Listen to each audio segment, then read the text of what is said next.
شعب الایمان، یہ امام بیکی رحمۃ اللہ علیہ کی کتاب ہے، جلد 2 کے اندر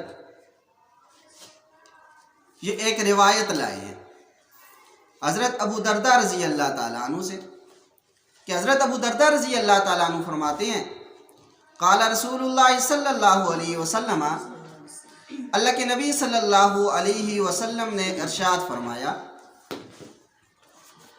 من حفظ علی امتی 40 حدیثا فی امر دینہا بعثہ اللہ فقیہا وکنت لہ یوم القیامت شافعا وشہیدا۔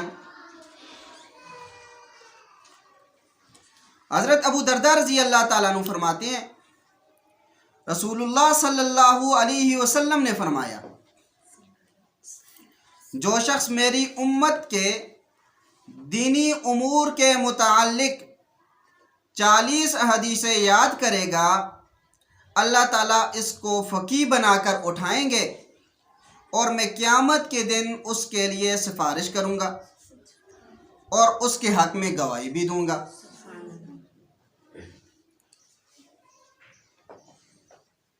اسی طریقے سے ابن مسعود رضی اللہ تعالیٰ عنہ کی روایت میں ایک ہے، یہ الفاظ بھی ہیں، وقیل لہ، اور کہا جائے گا اس سے، ادخل من ای بیت شئت،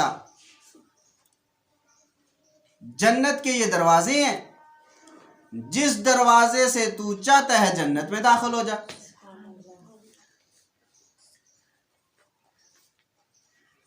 تو اس وجہ سے کوشش کریں یہ احادیث جو روز مرہ کی بنیاد پہ آپ کو ایک پڑھائی جاتی ہے، تو اس کو بھی آپ یاد فرما لیں۔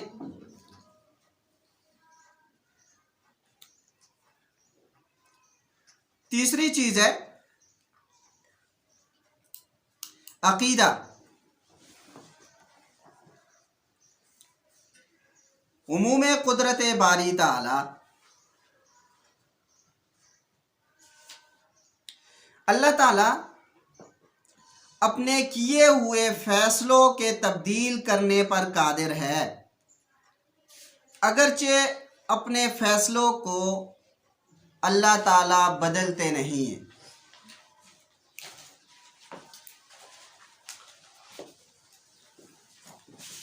اب دیکھیں، باطل ایک شبہ پیدا کرتا ہے، وہ شبہ کیا ہے؟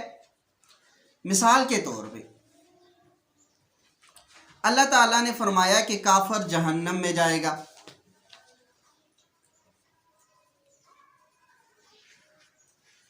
اور یہ جو دیوبندی حضرات ہیں یہ کہتے ہیں کہ اللہ کافر کو بھی جنت میں بھیج سکتا ہے۔ دیکھو نا، یہ دیوبندی کہتے ہیں کہ اللہ تعالیٰ جھوٹ بولتا ہے، جھوٹ بول سکتا ہے۔ اب دیکھیں بات کیا تھی اور اس کو بنا کیا دیا گیا ہے۔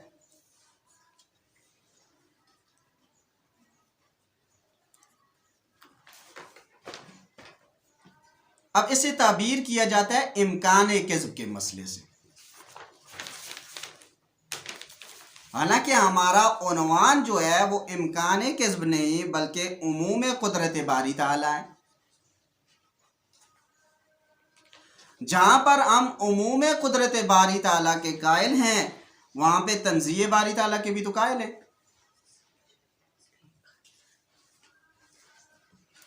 ایک دفعہ مجھ سے بھی ایک شخص کی گفتگو ہوئی،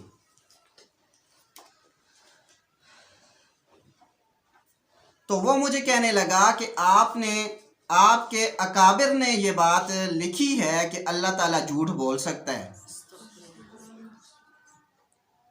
میں نے کہا میں اس پہ بات نہیں کرتا کہ میرے اکابر نے لکھی ہے یا نہیں لکھی، میں آپ سے ایک سوال کرنا چاہتا ہوں، آپ مجھے اس کا جواب دے دیں۔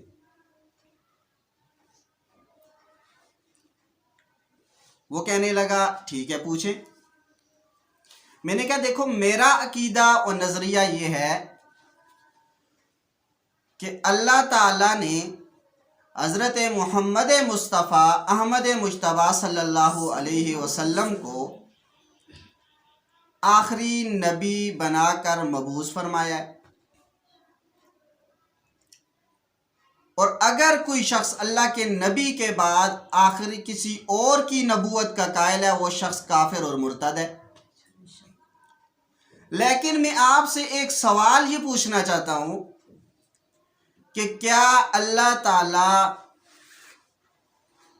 ہمارے نبی کے بعد کسی نبی کو نبوت دینے پر قادر ہے کہ نہیں؟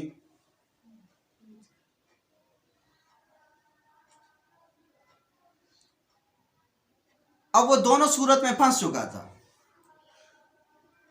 اگر وہ یہ بات کہتا کہ اللہ قادر نہیں ہے، قرآن کریم کی آیت موجود ہے وَكَانَ اللَّهُ عَلَى كُلِّ شَيْءٍ قدیر،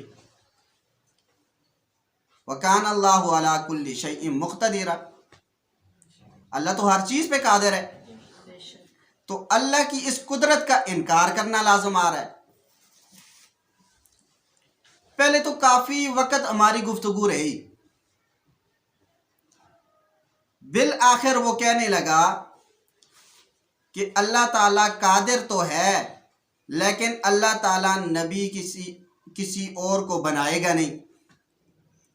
میں نے کہا یہی تو میرے اکابر نے نظریہ لکھا ہے کہ اللہ اپنے کیے ہوئے فیصلے کو تبدیل کرنے پر قادر ہے لیکن اللہ تبدیل کرے گا نہیں۔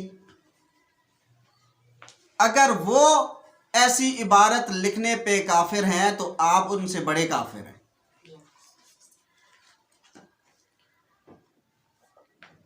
تو اس وجہ سے اس کی تعبیر عموم قدرت باری تعالیٰ ہے کہ اگر اللہ تعالیٰ نے فیصلے کر دیے ہیں تو کیا اللہ ان فیصلوں کے خلاف فیصلہ کرنے پر قادر ہے کہ نہیں؟ حالانکہ اللہ تعالیٰ کی ذات قادر تو ہے، کیونکہ قادر نہیں ہوگی تو پھر تو اللہ تعالیٰ عاجز ہوگا۔ قادر ہے لیکن اللہ تعالیٰ ان فیصلوں کے خلاف فیصلے کرے گا نہیں، تو اسے تنزیہ باری تعالیٰ بھی کہتے ہیں۔ جہاں ہم عموم قدرت باری تعالیٰ کے قائل ہیں وہاں پہ تنزیہ باری تعالیٰ کے بھی ہم قائل ہیں۔ آگے دیکھیں، تقدیر باری تعالیٰ، اس عالم میں جو کچھ ہوتا ہے یا ہوگا وہ سب کچھ ہونے سے پہلے ہی اللہ تعالیٰ کے علم میں ہے، اور اللہ تعالیٰ اپنے علم کے موافق ہر چیز کو پیدا فرماتے ہیں۔ تقدیر علم الہی کا نام ہے پلس امر الہی کا۔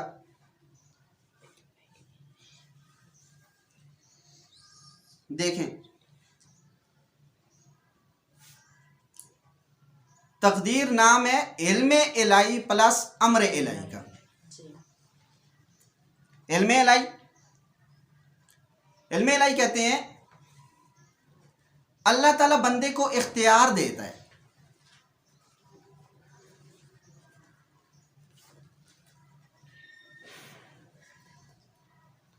اور اللہ تعالیٰ کے علم میں ہے کہ جب میں اسے اختیار دوں گا یہ فلاں جہت کو اختیار کرے گا،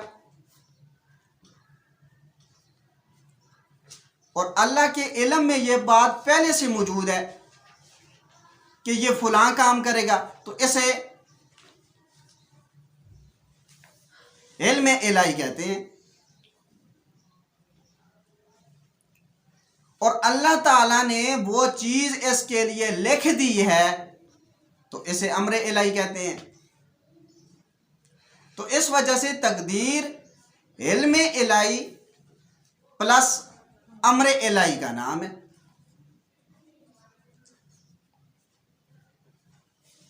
نمبر 4، جھوٹے پانی کے احکام۔ جو حکم جاندار کے گوشت کا ہے وہی حکم اس کے پسینے، لعاب اور جھوٹے کا ہے۔ مثلا انسان اور گھوڑے کا پسینہ لعاب اور جھوٹا پاک ہے. انسان ہے، گھوڑا ہے. اب دیکھو، انسان کا پسینہ لعاب اور جھوٹا پاک ہے، اسی طریقے سے گھوڑے کا پسینہ لعاب اور جھوٹا، یہ تینوں پاک ہیں. یہ بات سمجھ لیں، حلال ہونا الگ چیز ہے اور پاک ہونا الگ چیز ہے.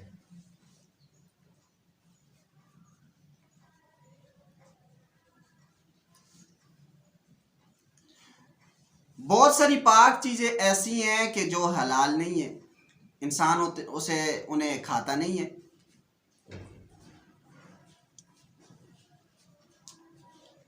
نمبر 2، بلی کا جھوٹا پاک ہے، لیکن اس سے طہارت حاصل کرنا مکروہ تنزیہ ہے.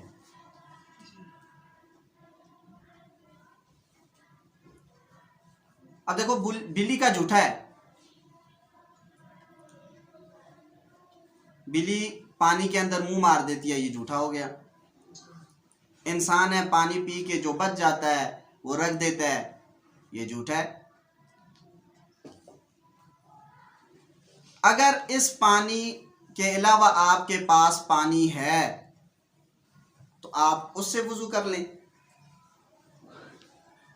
اور اگر اس پانی کے علاوہ آپ کے پاس کوئی اور پانی نہیں ہے تو پھر آپ اس سے بھی وضو کر سکتے ہیں، آپ اس سے بھی طہارت حاصل کر سکتے ہیں. یہ طہارت حاصل کرنا مکروہ تنزیہ ہوگا. نمبر 3، چوہے، سانپ اور چھپکلی وغیرہ کا جھوٹا مکروہ ہے. نمبر 4، گدھے اور خچر کا جھوٹا مشکوک ہے، یعنی پاک تو ہے لیکن اس میں شک ہے کہ اس سے طہارت حاصل ہوگی یا نہیں ہوگی، طہارت حاصل ہوتی ہے یا نہیں ہوتی. تو اگر اس جھوٹے پانی کے علاوہ آپ کے پاس پانی ہے پھر تو آپ اسی سے طہارت حاصل کریں گی، اور اگر آپ کے پاس اس پانی کے علاوہ کوئی اور پانی نہیں ہے تو پھر آپ ایسا کریں کہ اس سے وضو کر لیں اور ساتھ میں اوپر تیمم کر لیں. کیوں؟ اگر اس سے پاکی حاصل ہوگی تو وضو آپ نے کیا ہے، آپ پاک ہیں، اور اگر اس سے پاکی حاصل نہیں ہوتی تو آپ نے تیمم بھی تو کر لیا ہے تو پاکی پھر بھی حاصل ہو گئی ہے. 5ویں چیز ہے دعا.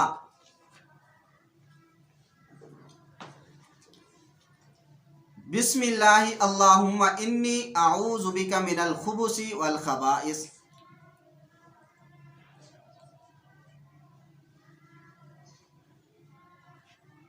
بیت الخلاء جانے کی یہ دعا ہے، یہ طبرانی کے اندر روایت موجود ہے. ترجمہ کیا ہے؟ اللہ کے نام کے ساتھ، اے اللہ میں شریر جنوں اور جننیوں سے تیری پناہ مانگتی ہوں. تو گویا کہ آج کے